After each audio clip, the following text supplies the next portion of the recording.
so today I'm going to be doing a review and demo of my Coastal Scents Hot Pots. So I mentioned last month that I was able to score these on a 99-cent sale, which was amazing, but they're only $1.99 anyway, so they're super affordable whether you can catch them on sale or not. So I'm going to go through all the shades I have, the names, the swatches, and then I'll show you how I did this very colorful cut crease. Alright, so first of all, I'll mention the case very briefly. I bought this off Amazon. It's actually an art bin case, and it wasn't very expensive. I want to say less than $10. When I have this stacked to my palettes, I can actually see what shades I have in it. And so, yeah, it's a super affordable way to store your palettes. Alright, so I'm going to go through all of the shades, the shade names, and swatches, and then I'll give you guys some thoughts on the colors. This first shade is called Kokomo Cafe.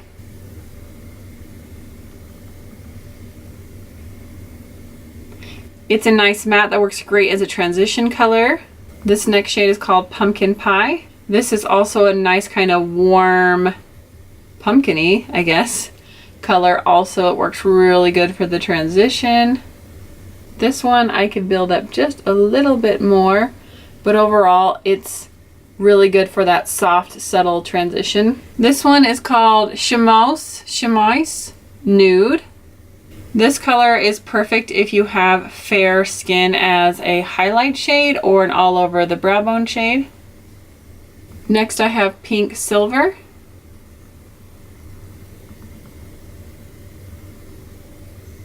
It is a great inner corner highlight lid shade, and it has a nice soft pink to it. This is Sand Dune. It's a little bit more cool toned, but also has a shiny finish, not quite as metallic as the last, but still has a little bit of that coolness to it, which works really good for just browns and a nice neutral eye. Next I have New Terrian.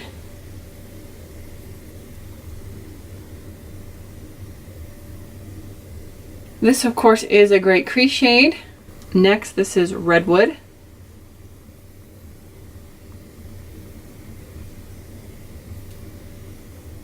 This one is Bright Copper. Very metallic, very soft and buttery. Probably one of my favorites. The metallics are my favorite shades. This one is called Mai Tai.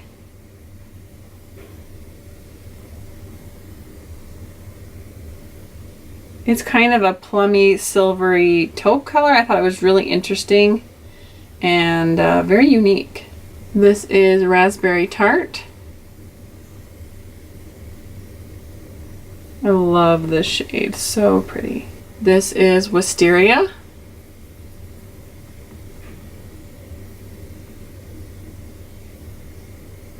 That one I used in my eye look today. Oh, this is another favorite. So many colors. This is Coral Blossom.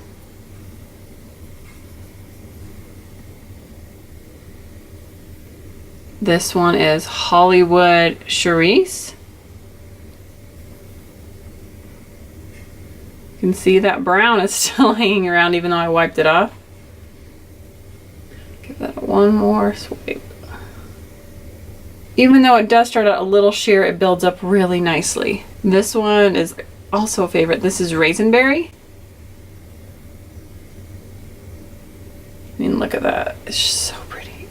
This one's called Thullian Pink. The metallics are A+, as you can see. Okay, this is a very, very sad one because it came shattered. So I took everything out of it, and it did kind of get some hard pan, and it's having some issues, but I'll still swatch it for the color. It's teal green. It's not really beautiful looking in the pan, but still a pretty color, but it is a little more sheer. So although it's fun, probably not my favorite. This one is called Jewel Green, one of the other colors I have in my look today. And last but not least, this is Queen's Jubilee.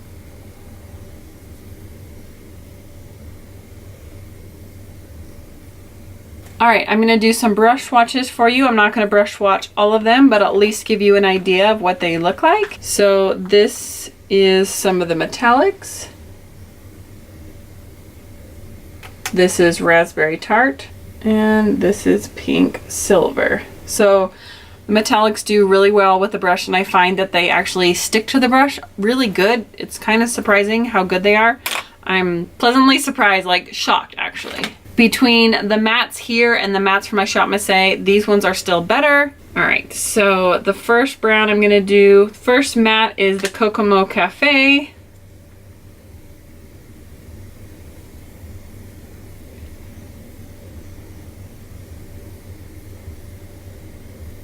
And I have some stains on my hand, but I'll swatch some up here. So let's do the darker brown. This is New Terrain.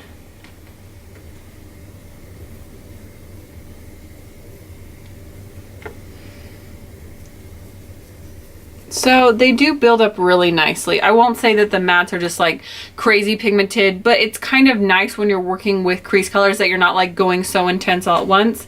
They are a tad bit powdery. I'll show you what my palette looks like now that I've been touching into it. It's not as soft as like a Lorac shadow, but there is some kick up in the pan. But overall, I am so pleased with. Just for comparison's sake, I will compare the mattes from the Shop Missy. Here's the darkest brown from Coastal Scents. So I do think the Coastal Scents ones are a little bit more pigmented than the Shop Missy. And overall, I didn't have a problem working with them or blending with them. I felt like, I mean, to do this crazy of an eye look, there had to be some blending going on, or else this could be like a total patchy mess. So I really like these. I would definitely recommend them for the price. I think $2 is a steal, and I mean $1 is unbelievable. Hope this was helpful for you guys to see the swatches. I watched a billion swatch videos before I made an order, and then I went online and half the shades that I wanted weren't even carried anymore. So these are shades that are available as of August 2017. These are ones that are actually on the website right now. The only thing I wish I would have done is I wish I would have gotten like a little bit deeper shades, like a darker brown or like a darker plum color. But other than that, I'm really happy with my selection. There was quite a few that I wanted to get, but I didn't want to go crazy and then be like, these suck. Why did I buy all of these? So I'm really happy with my collection. They stay on here. For the time being, I'm not going to be ordering anymore just because I really don't need any more. I've got plenty of shadows, but I definitely see some dupes in my collection that are more high-end here, so I'm kind of excited about that. Thinking this green kind of looks like the Jaclyn Hill green. Should we check and see? Jaclyn Hill's is a little bit more blue. But not bad, not bad. All right, so let's go ahead with the tutorial. First, I'm evening out my eyelids with some Tarte Shape Tape, and then I'm taking some actual tape. And then I'm just taking a liner that I can blend on the corners. This I'm going to blend over into the crease, but not really go much onto the lid. This is just going to darken up the color I'm placing there later. So then I'm going in with the color Redwood, and I'm just kind of placing that transition shade up above the dark. Just softly blending that in, and then I use the Chamois Nude on the top to kind of blend that over up to the brow bone. Then I'm going into Hollywood Cherise, and I'm applying that just underneath the Redwood, and this is going to be that main pop of color that you see. I'm applying this a little bit messy, but I clean it all up later, so it's totally fine. Next, I'm taking Queen's Jubilee, and although this does have shimmer in it, it acts like a matte, so I'm placing that over the black. I wanted this color to be a little deeper, and since I didn't have a darker color, I went with the black underneath to give it the depth that I was looking for. Then I'm going to gently blend it over into the crease, but I don't want to lose that pink and the redwood color that I have above it. Now I'm going to start cutting the crease. I really liked using the Shape Tape for this other than the white. For some reason, I feel like it covers the colors that I already have placed a little bit better, and I feel like it doesn't look as extreme. I don't know. I've really been liking it. So I find that if I'm using long, smooth motions like I am now, it makes it so much easier to get a nice blend rather than using little tiny strokes. It tends to get a little bit more wobbly. But it's not a big deal if you do wobble a little. Just get a tiny bit of the shade on a brush and you can touch it up very easily. So I'm going ahead and doing that on the other side. I do kind of have to open my eyes periodically to check because my eyes are uneven. So sometimes I place my cut crease a little differently because I want it to look the same when my eyes are open.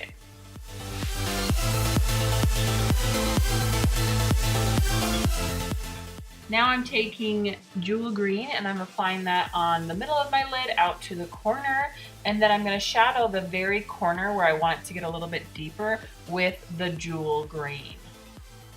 So I'm just packing that on so it gets that nice depth out towards that wing.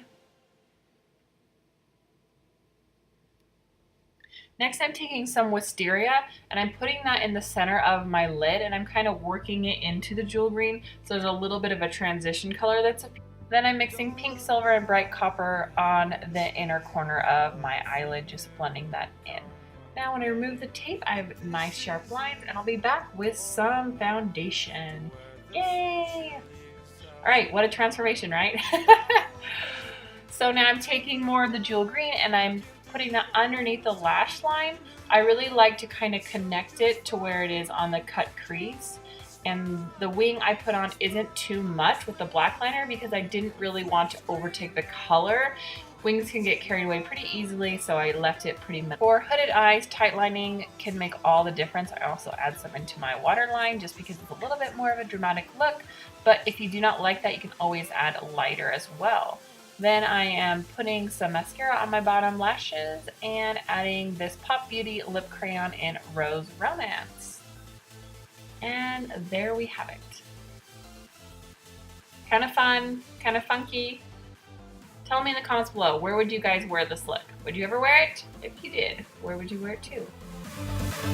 Alright guys, I hope you enjoyed this video. Don't forget to like and subscribe for more content. Thank you so much for joining me, and I'll see you guys next time. Bye!